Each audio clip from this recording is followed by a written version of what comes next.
Hello mga kadins, good morning. Today is Wednesday. And nakaligo ang person kahit napakalamig. Gumawa ko ngayon ng Arabic coffee para kain lunch. And then kay madamdaman niya din. Kagising lang ng madamdaman ko. Bibigyan ko siya agad ng coffee. Huwag na mag-breakfast, magkape na lang.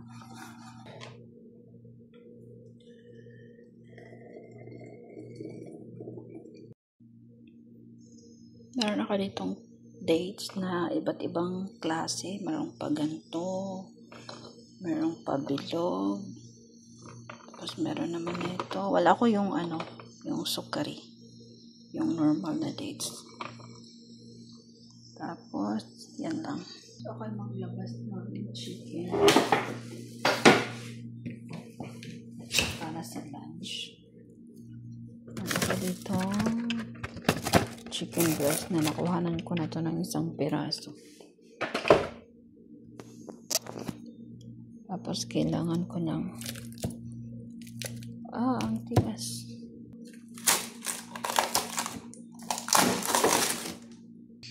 So ito yung chicken para sa akin at kay May Kunoto kasi kahapon hindi ako nagluto para sa amin.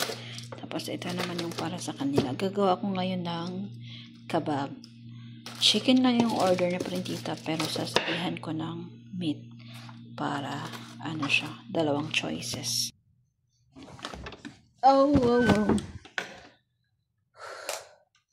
Meron akong dalawang kutra. Ito lang yung paplansyahin ko ngayong araw.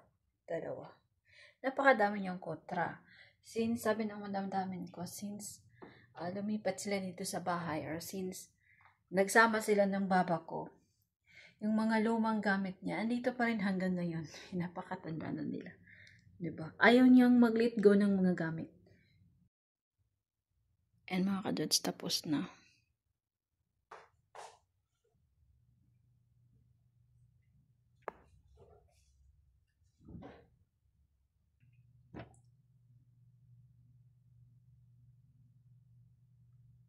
Napakasarap sa lips nito. Ano siya? Menthol. Ano siya? Fresh ang atake niya. Uy!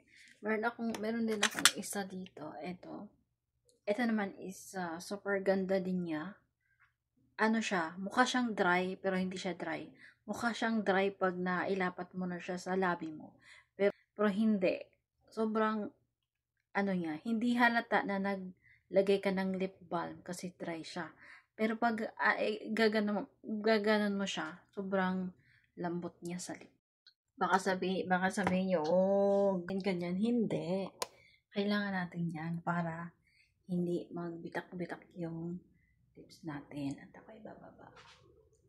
10:25 na mga kalas. Yung madamdamin ko, hindi talaga siya nag-ask ng breakfast. Mamaya kapag mag-uumpisa na ako magluto, tsaka pa yan siya magpapagawa. Tapos busy na ang person. Nagpagawa si Madam Dami ng boiled egg. Tapos, nagpahabol ng egg din si May Kunoto na basag yata. Kaya na ganyan. Tapos, gawin ko na siya ng sandwich kasi kanina pa yan. Ang tatay ni Sharon Kunoto ay gising niya. Ako naman ay gagawa na ng sandwich ng aking Madam Dami. I changed my mind. Making her tea. Kikikikikiki. Oh shit. Sabi niya, oh shit. Yummy.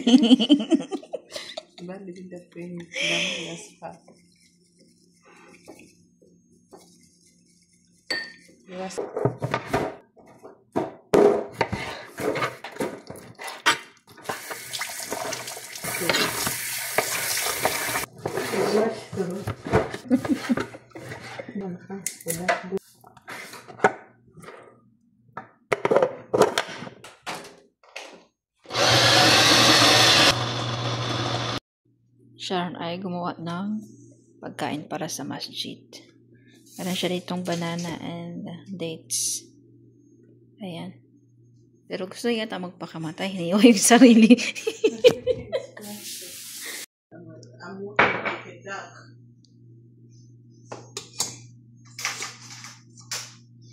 Lagyan ko na siya ng spices. Nalagay ako dito ng salt, pepper, paprika, and everything. And then, meron ding parsley dried and fresh parsley. And same lang din silang dalawa. Chicken and meat. And ito ay lalamutakin ko na. Meron din akong nilagay na onion fresh and garlic fresh. And is clean. Aaron can prove it that my hand is clean.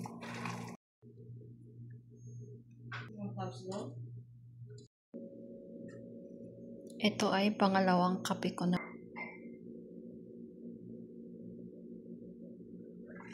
Ito na yung hinimas-himas. Binikos-mekos kong laham and chicken sa ref. Kasi mamaya ko pa siya gagawin. Mamaya ko pa siya tuhog-tuhugin. Mamaya ko pa siya i-prepare. I-ano ko muna siya para mag-mix yung mga panakot spices na pinaglalagay ko doon. And maaga pa. Mag-alas 12 pa lang. Alas 12 pa lang. 12, 8, 10 pa lang tanghali. And para yun kay tita. So, hindi kailangan maagang lutuin. Kasi mamaya pa yung uwi niya. Hindi ko napansin. Nung na-review ko na yung video, ano siya, yung parsley.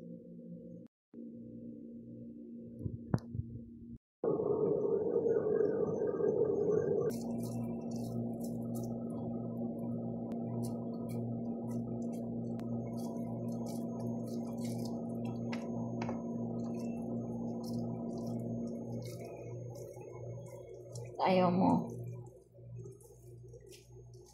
Ay, nainis na ako sa'yo,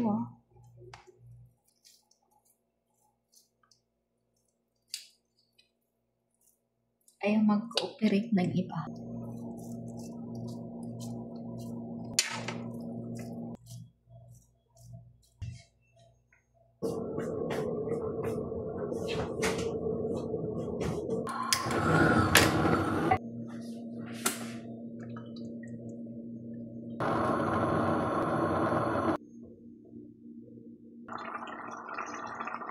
What is bara?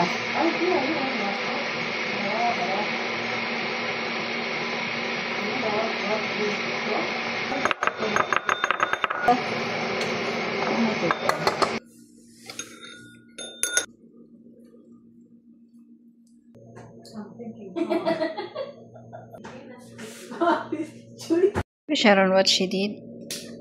I'll tell you doing. Mm. I don't want to open this one. That is cause. You know, if I open it, it will not eat today. Then I get to.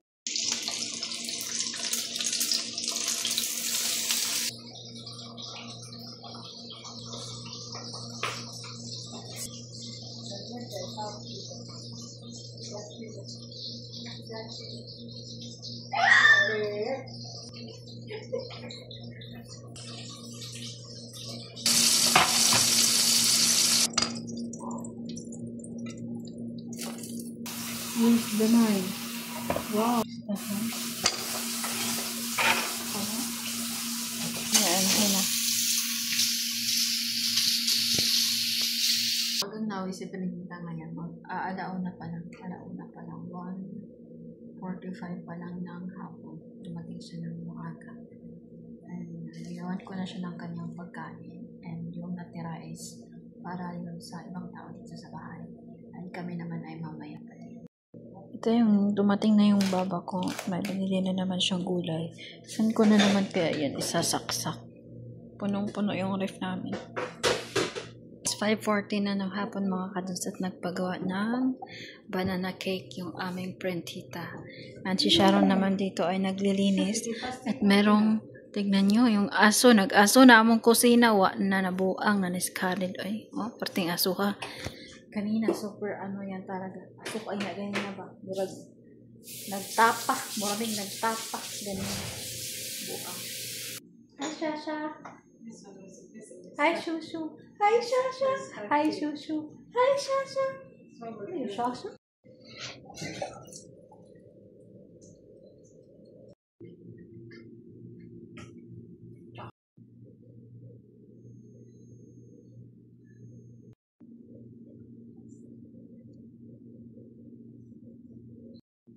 Susot na yung ginawa kong cake.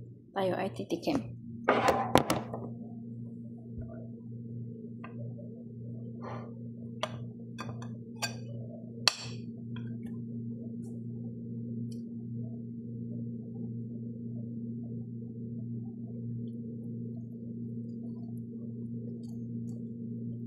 Yummy.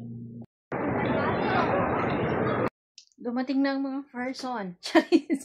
Nag-dinner kami sa labas sa Arab Mall sa may Piato. Tapos pagkatapos mag-dinner ay umuwi na din. Dinner lang yung nilabas. Ay hinang person.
Ito na yung lugba na dinukdok ko kanina.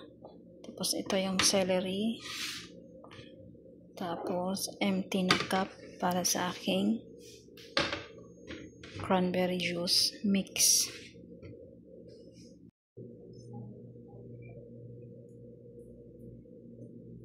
Tapos na. Sarado na ang kitchen ni Jerilyn. Bye. See you tomorrow. So, ayun mga kadots, it's already near to 11. I think it's 10:57. And umakyat na ang person kasi wala naman ang utos. Yung baba ko is pumasok na sa room niya. And then, wala na kasi nag-dinner na kami sa labas. And then, nag-dinner din sila dito sa bahay. May binili silang sandwich para sa kanila din. And gumawa lang ako ng mga juice ng baba. And then, ayun, pumasok na siya sa kwarto niya. Ako naman ay umakyat na para makapagpahinga. Sumakit bigla yung ulo ko kasi hindi ako nakainom ng Panadol bago kami umalis. So, ayun lang mga kadods. Good night. Bye!